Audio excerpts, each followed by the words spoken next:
What's going on, everybody? It's Luke here from Play Like a Jet. I always try and steer away from these radio talkback style monologues because lots of people in the Jets content creation circle do it so well. But sometimes there are comments and things said and things that are happening that just need to be talked about. And for me today, the comments that Jeff Ulbrich made about Quinnen Williams is one of those times. I think it highlights a greater issue that this staff has been dealing with for the last 18 months. But time and time again, we've been okay blaming the players because Robert Saleh is a player first coach. And that's the perception that we have of him. I'm starting to think otherwise. The communication in the media from this coaching staff, from all three of them, has been really poor. Today was no exception. It really shunned the spotlight on some of the issues that this staff is having. Through the first three games of the season, Quinnen Williams has been, without a doubt, the Jets' best player. Their best. DJ Reed's played really well too, but Quinnen Williams has been the best player on the field for the Jets. According to PFF's pass rush win rate, Quinnen Williams is the third best defensive tackle in the NFL this year. According to ESPN and their win rate metrics, he's the best defensive tackle not named Aaron Donald. That's the caliber of play the Jets are getting from Quinnen Williams to start the season. So, of course, fans have been frustrated. Media have started to become frustrated as well by the fact that the Jets have only been playing Quinnen Williams 65% of snaps. This heavy defensive rotation on the defensive line that we've seen from Ulbrich and Saleh through the start in the first 18 months of their tenure.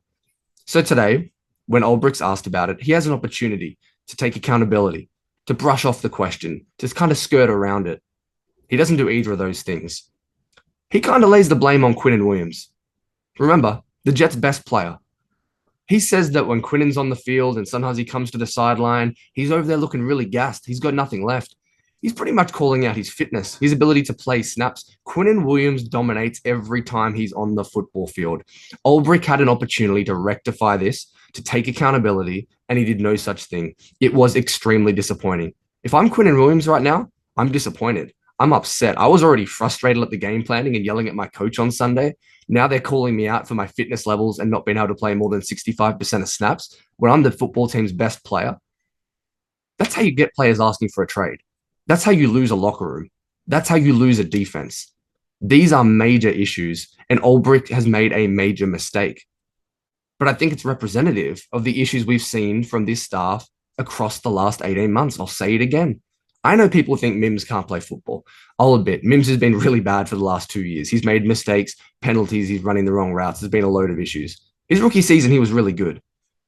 That offseason in 2021, LaFleur, Saleh, they kept calling him out before he'd even got in the field, before preseason. Guess what? Sometimes it's the teacher and it's not the student. There's a reason the Jets are blowing defensive coverages everywhere on the back end in the red zone. Joyner, Whitehead, these are respected vets. They've played a lot of football. They're making mistakes. Who's to say this isn't a coaching issue rather than it is a player issue and learning these schemes and these systems? Are they overly complicated? Are they not being explained properly? They tried to do this with Mekhi Becton too. Mekhi Becton came off a great game against the Giants in preseason. He sat all over Azeez Ojulari, destroyed him, was fantastic in 15 or 20 snaps. And in the Green Bay week, second week of the preseason in 2021, Mike LaFleur, his first comments about Becton were, he's working through some things. He can play better than this. He's not doing great right now. And he wanted to put the onus on Becton and try and light a fire under him. This coaching staff has earned no respect in that regard. But they keep wanting to call out the Jets' young star players. I understand there are some key differences between those two I mentioned and Quinnen Williams. So let's stick to this one. You don't call out the football team's best player. You don't dodge accountability time and time again. You need to own these mistakes. This is a mistake from Ulbrich and Saleh. It's a mistake that is costing the Jets football games, having Nathan Shepard on the field on third down. And here's something else. I've already mentioned it. They could lose the Jets locker room. There's all this talk about how Saleh is a player-first coach. He loves them. The locker room loves Robert Saleh. Maybe, just maybe, there isn't that much truth behind that.